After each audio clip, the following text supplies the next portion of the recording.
irmãos e irmãs. Então hoje a igreja está em festa. Estamos celebrando a festa de São Simão e São Judas. Então são citados aqui como Simão, chamado Zelota, né? E Judas, filho de Tiago. Não é o Judas Iscariotes, né? O Judas Tadeu, né? Filho de Tiago.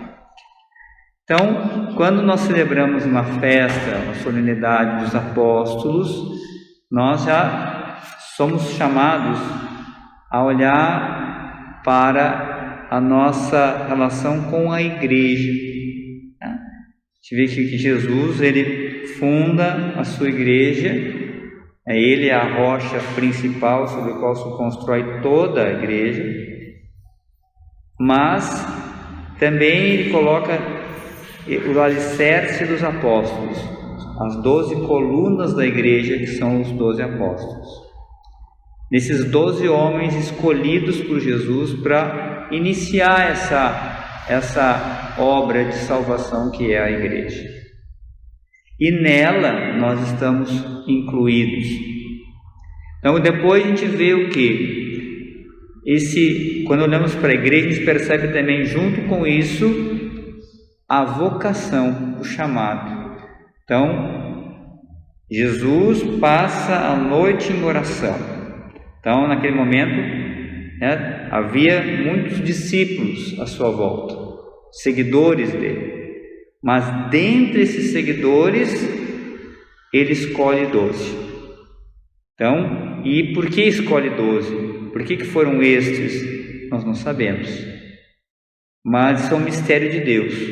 Então, Jesus passou a noite inteira em colóquio com o Pai, em oração.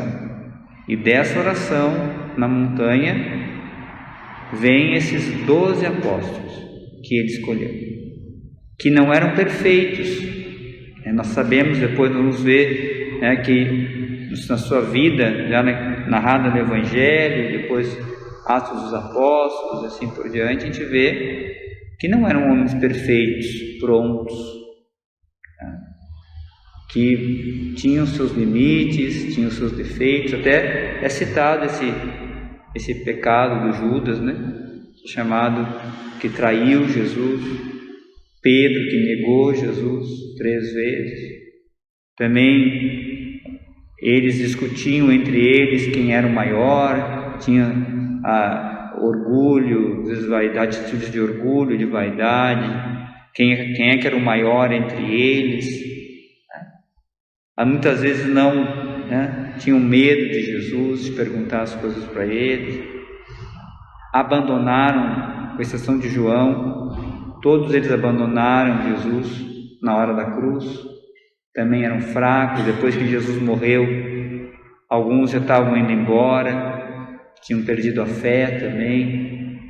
Temos discípulos de Emaús, que vão indo embora. Então a gente percebe que eram seres humanos frágeis, como nós. Então a gente começa a perceber que a escolha de Deus Ele não está escolhendo aqueles que já estão prontos. A gente percebe que é uma iniciativa de Deus.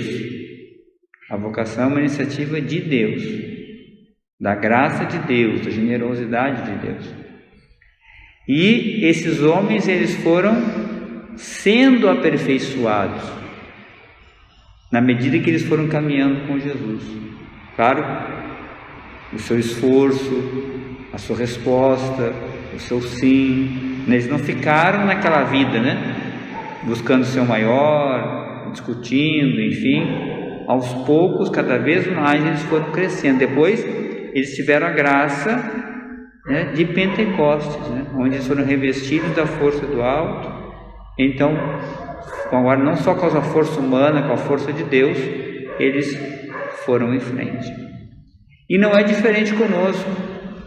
Claro, Jesus deu graças específicas para eles, porque era uma missão específica, mas deu as graças que eles precisavam, e também para nós também. E aí então agora nós chegamos no ponto de que na nossa vocação, nosso chamado a sermos filhos de Deus, a vocação que recebemos no nosso batismo. E que muitas vezes ela vai ficando, às vezes, até de lado. Mas é um dos maiores, ou o maiores presentes que Deus nos deu. Veja o que diz São Paulo aqui na carta aos Efésios. Ele diz assim, e essa carta hoje é dirigida para nós. Ele diz: já não sois mais estrangeiros nem migrantes, mas concidadãos dos santos, sois da família de Deus. Vós fostes integrados no edifício que tem como fundamento os apóstolos e os profetas, e o próprio Jesus Cristo como pedra principal. É nele que toda a construção se ajusta e se eleva para formar um templo santo do Senhor. E vós também sois integrados nesta construção, para vos tornardes morada de Deus pelo Espírito. Isso nos é dado já como germe, como semente no nosso batismo. Desde lá, nós já pertencemos à família de Deus, porque já existe em nós algo de divino. Quando nós nascemos, não, mas já agora da natureza divina. Deus, no nosso batismo, infunde no nosso coração uma marca, a sua graça.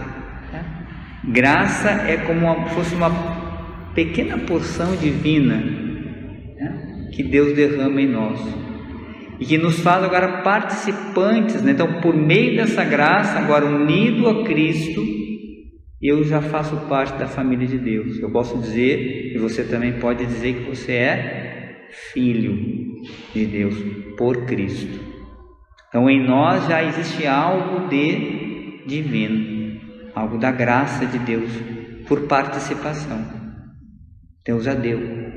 Então veja a vocação que nós temos. E por que isso?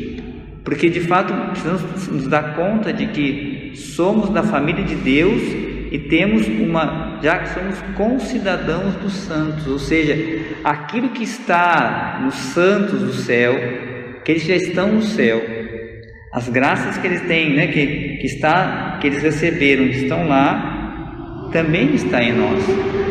A diferença é que eles agora levaram isso à plenitude, já viveram isso na sua vida e corresponderam a essa graça, estão em plenitude. Mas nós e eles temos uma relação. Participamos da mesma igreja. O que tem neles também tem em nós. Só que deles agora está já em perfeição, não passa mais. Mas nós e eles, porque a igreja ela não é apenas terrestre, ela vem de Deus, desce do céu até nós, mas ela é formada por essa igreja que a gente chama militante, somos nós que estamos aqui, a igreja padecente, que são os nossos irmãos que já estão salvos, mas estão no purgatório, e os irmãos e a igreja celeste, triunfante. Então todos nós pertencemos a esse corpo místico de Cristo. E o que nos une? O batismo. Entende? Por isso que a gente pode, hoje São Simão e São Judas são nossos irmãos, estão vivos junto de Deus, e nós podemos hoje rezar na missa de hoje e dirigir a eles dizendo: olha, São Simão, São Judas, rogai por nós. Estamos rezando na missa por isso, e eles diante de Deus também vão interceder por nós. Eu posso rezar a Nossa Senhora, eu posso rezar aos meus santos de devoção, e eles também estão vivos, são meus irmãos que estão no céu. Agora, dia 2 de novembro é dia de finados. O que você faz nesse dia? O que a gente faz normalmente?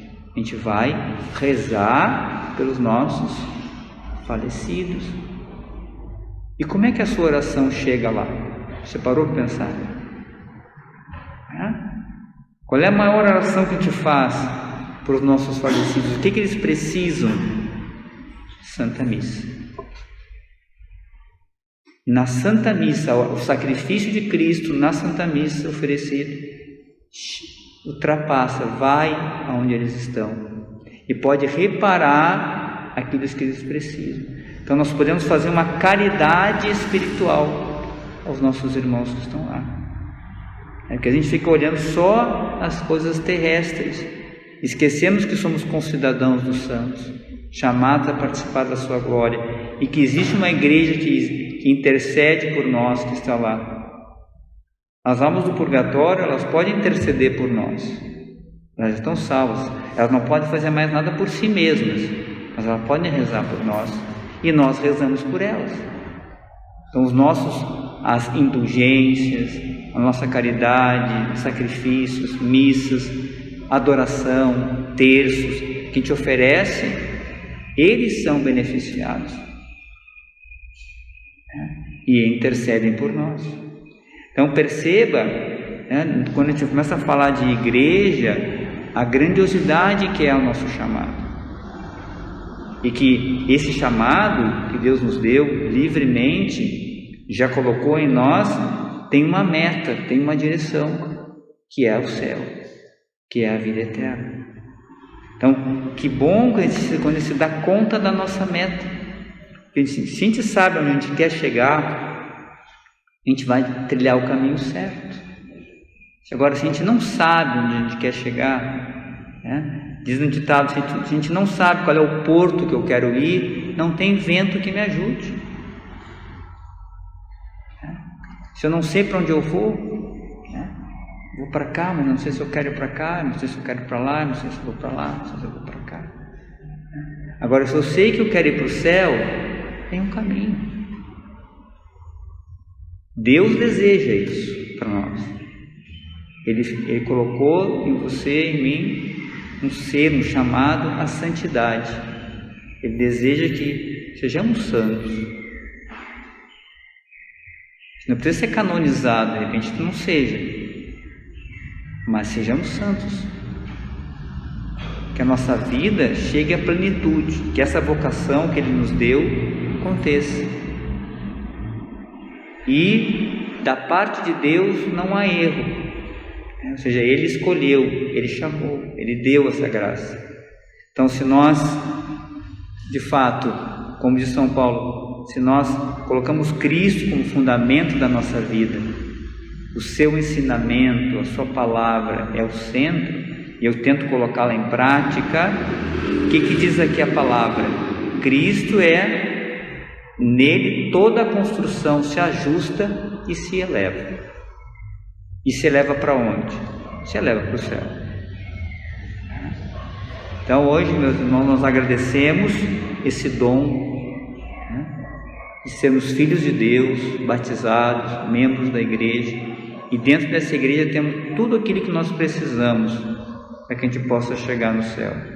Temos a palavra, os sacramentos, a orientação, temos irmãos que estão no céu, que rezam por nós, as bênçãos, enfim. Hoje mesmo, por exemplo, se você quer, você pode se confessar, pedir perdão, e Deus vai perdoar você de todos os pecados. Então, quantas graças temos! Então pedimos agora a Deus que nos fortaleça, que a gente fortaleça a nossa fé, que nos desperte muitas vezes um sono que a gente está na nossa fé, que a gente perceba que Deus não brinca com a nossa vida, Deus nos faz um grande chamado, que é ser santo, que é ir para o céu, e nos dá todas as graças. E fez isso não porque nós somos perfeitos, fez porque nos ama, fez porque é misericordioso, porque é bom, e deseja dar a verdadeira felicidade para você. Então que essa Santa Missa também nos ajude a crescer nessa direção que Deus deseja para todos os seus filhos. Vamos fazer um breve momento de silêncio, acolhendo em nosso coração a palavra do Senhor.